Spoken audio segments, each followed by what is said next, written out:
Up next is the Indianapolis Colts, who went 8-9 last year, finished in second place in the AFC South. In Shane Steichen's first 2 years as the head coach, they kind of hovered right around 500. They went 9-8 in 2023 and 8-9 last year, so actually exactly 500 over the last 2 years for Shane Steichen in Indy. It seems like a big year 3 for him, though. They're trying to figure out who their quarterback is going to be between Anthony Richardson, the guy right there, and Daniel Jones, who they brought in this offseason too. We gave the Colts a B+ for their NFL draft and a B for their free agency, which is kind of a really solid offseason for Indianapolis. Dalton, what is the biggest strength of the Colts right now? So when you look at this team right now, and you're talking about, okay, they got a pretty good supporting cast on offense, right? If they can figure out a functional quarterback situation, there's a lot of solid pass catchers on this team. Michael Pittman is their number one. He's reliable on the outside. Josh Downs has become one of the best slot receivers in football, and hopefully you get a healthy 17 games out of him.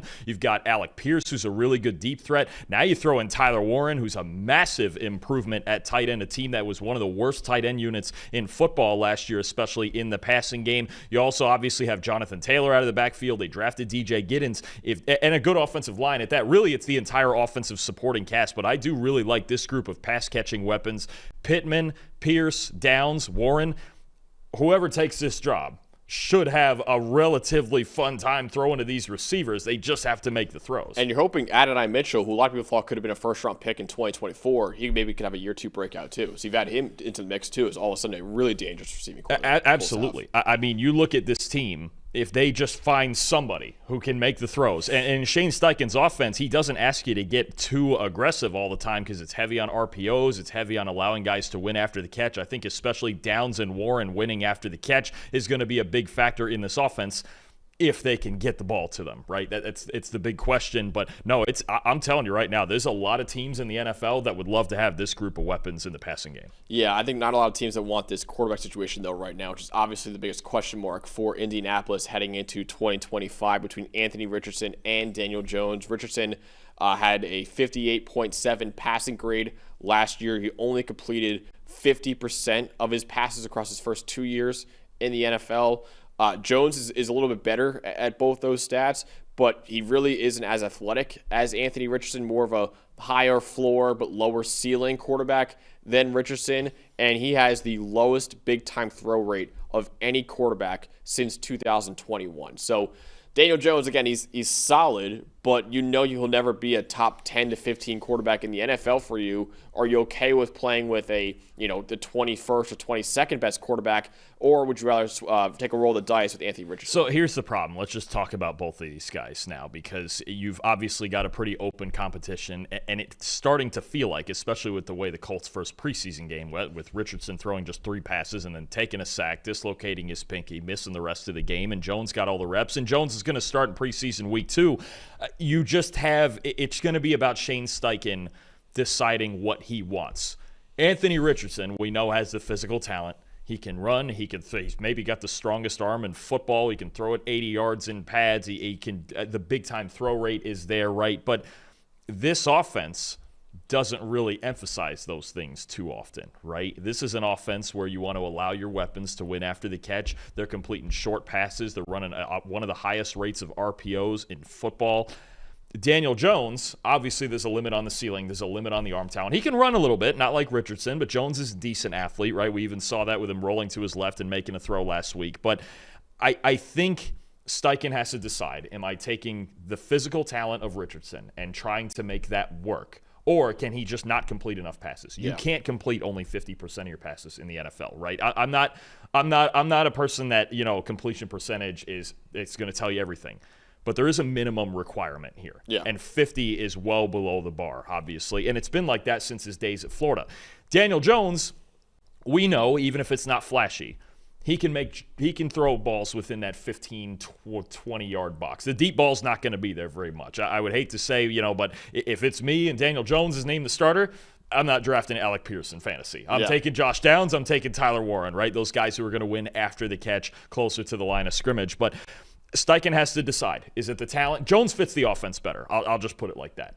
You just know there's a cap. And the fact that there's this many questions only a few weeks out from the season about this quarterback situation is not great. Yeah, and he's one of the highest paid backups in the NFL, right? I think he might be the highest paid backup in the NFL they paid him to come in and legitimately compete for the job. And if you're asking me, just from what I've seen so far, I think with, 3-4 weeks to go to the season as we're recording this, I think he's going to win the job. Yeah. I thought there was a big time potential for him to win the job when they first signed him. And you saw the same issues with Richardson in that first preseason game, and then Jones came in and played on time, played in rhythm. Again, the ceiling is much lower, but he at least ran the offense. And the completion percentage was down for Jones. He was 10 for 21, but there were 4 drops. He should have been 14 of 21. If he's going to complete 66% in this offense the way it operates, he almost has to start because he's at least going to allow the athletes on the outside to make plays. Well, whoever's playing quarterback will have a really good left tackle blocking for them in Bernard Ryman, who played really well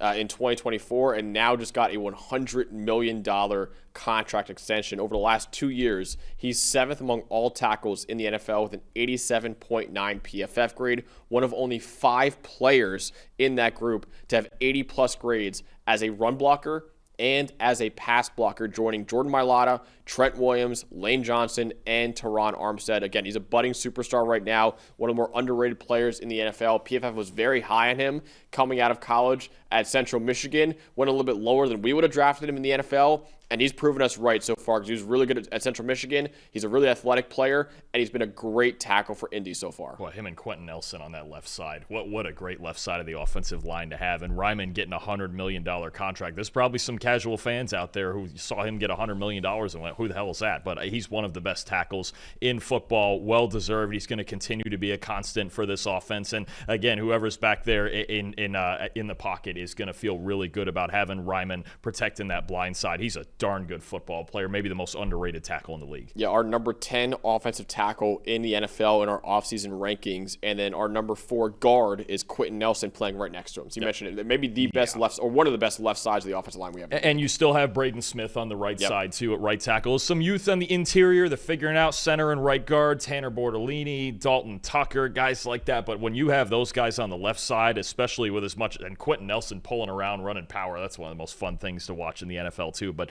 Ryman and Nelson on that left side, just fantastic stuff. Who is the star defender for Indianapolis? So a guy who's already had 5 really good seasons for the Colts after 4 in San Francisco, DeForest Buckner, going into year 10, is still one of the best defensive tackles in football. Across his 5 years in Indy, 5th in the NFL in PFF grade. Aaron Donald, Chris Jones, Dexter Lawrence, Cam Hayward, DeForest Buckner. That's all the elite defensive, or most of the elite defensive tackle names in the NFL. DeForest Buckner just still getting interior pressure. When you talk about the Colts trying to build that defensive line, they're really building it around Buckner, trying to get better off of the edge. Him and Grover Stewart on the inside are a huge problem in the run game. Buckner's still one of the best D tackles in the league, and the only 3 defensive tackles to have an 80-plus PFF grade in each of the last 3 years are him, Chris Jones, and Dexter Lawrence. That's how good he's been. I don't think Buckner gets enough credit, even in his going into his 10th year of his career, as an elite defensive tackle in the NFL. Yeah, DeForest Buckner is one of the best D tackles that we have in the league right now. In our offseason rankings, we ranked him as the number 8 D tackle in football, so a top 10 D tackle in the NFL right now. Obviously, the rookie to watch for Indy is their first-round pick, Tyler Warren. Dalton, I don't think there was a quicker first-round pick than Tyler Warren in the 2025 NFL Draft. Right when the Colts were on the clock, their pick was in for Tyler Warren. They didn't even listen to any trade calls or anything like that. They knew they wanted Tyler Warren, and they got him in the NFL Draft. The Colts last year, like you mentioned before, tight ends were 29th in receiving grade last year. So among the 5 worst teams at tight end in the NFL, they added the best tight end in college football from last year in Tyler Warren, who was Penn State's entire offense last year. Quarterback Tyler Warren? Yeah, completely. He played a little quarterback at Penn State. He played center for Penn State too. So I know Tanner Bortolini, there's a big year for him at center. Just in case. Yeah, Tyler Warren had a snap against USC where he snapped the ball, ran downfield, and then mossed the guy for a touchdown. He literally was everything for Penn State's offense. He played running back too for Penn State at times last year. He had some carries in the backfield, but 93.4 receiving grade, 693 yards after the catch, 19 broken tackles after the catch, over 1,000 receiving yards last year too, which is an incredible amount for a tight end in 12 games of college football. He is just an incredible player for Penn State and now should be a really good player in the NFL. He shined a little bit in that preseason game you saw too. So he should be a big part of the offense. He's a perfect fit in Shane Steichen's offense, who Dallas Goedert was really good with Shane Steichen. Tyler Warren might be a better version of Dallas Goedert. Honestly. Absolutely. I think that's what they've been missing in this offense, aside from the quarterback the last couple of years, is just a tight end that can be that RPO, yards after catch option for him. One of my favorite stats I found this offseason about the Colts, their tight ends last year broke one tackle the entire season. You're going from that now to Tyler Warren, and look, obviously it's usually, unless your name is Brock Bowers, it's usually an adjustment for rookie tight ends in the NFL, but I think the number of easy design targets that Warren is going to get in this offense, like I said before, him and Josh Downs as two guys you can go to in all those RPO situations for Shane Steichen and all those looks, just find a way to get them the football, both of them, because they're so good after the catch. Warren basically second in college football in any category last year behind Harold Fenton Jr. and obviously Fenton playing in the MAC, a little easier competition. He was Penn State's offense, like you mentioned, and in this offense with other options, with actual wide receivers around them, Max, it's going to be a lot of fun to watch. The John Mackey Award winner last year, I mean, he and Harold Fenton Jr. were just easily two of the best players in college football, let alone two of the best tight ends in college football. Let's continue the Tyler Warren love with our best bet of the year from Ben Lindsay. He says Tyler Warren over 525.5 receiving yards at -110 odds on BetMGM right now. So again, I mentioned the PFF tools that we have. We project every single player's stats for every single for the season. So you can get, of course, the PFF app. Tyler Warren, we project him to have 621 receiving yards this year, so well over 525.5 right now. And even Ben says 621 might be even too low for Tyler Warren in 2025. Should get plenty of scheme looks in RPO, play action heavy offense that uses a lot of his yards after the catch ability too. So over 525.5 receiving yards. I'm with Ben. I think Tyler Warren could go easily over that. Oh, I think especially if Daniel Jones is named the starter, he's going to be the security blanket, no question. And I'm telling you, the number of RPO looks, honestly, the way Warren could be used in this offense, he might break that by week 11 or 12. Yeah. I'm surprised that that's the total and it's that low. What'd you say, 525? Yeah.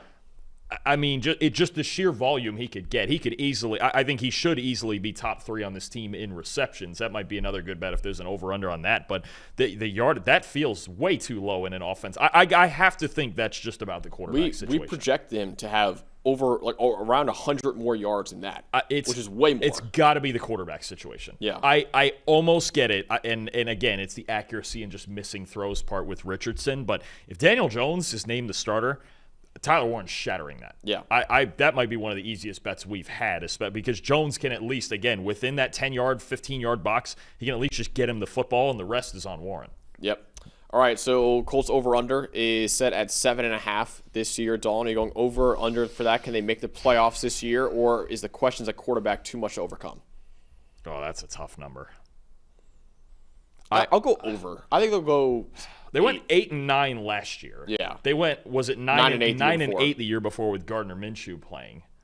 There is a cap on this, and the cap is probably 9-8. Yeah. Like, I actually believe that if Daniel Jones played all 17 games and played his role in this offense like he could, they would have an outside shot to win this division. Mm-hmm. Sure. They do need to get better. The pass defense needs to get a little bit better, needs some guys healthy in the secondary. I like adding Charvarius Ward and Cam Bynum in the secondary. Lou Anarumo is going to be fun as their new defensive coordinator.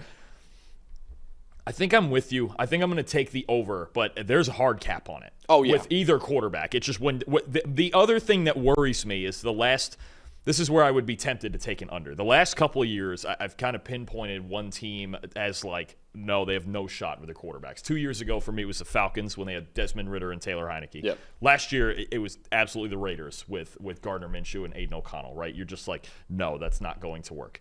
Is that the situation we have here with the Colts, where it's not going to work regardless? And honestly, it's the one thing, it's weird because to me, Daniel Jones, there is a ray of hope, because if you can go 9-8 with Gardner Minshew, you can go 9-8 with Daniel Jones. And I know he's nowhere near a top-tier starting quarterback. I understand that. But in this offense specifically, I think he could run it. I'll take the optimistic route and go, if they just start Daniel Jones, they bite the bullet on Richardson, he plays all 17 games, they could get 8 or 9 wins. Yeah. New defensive coordinator, too, and Lou Anarumo, who I liked during his time in Cincinnati, too. So, yeah, I think this is a team that you mentioned before, the great weapons they have, a good offensive line, too.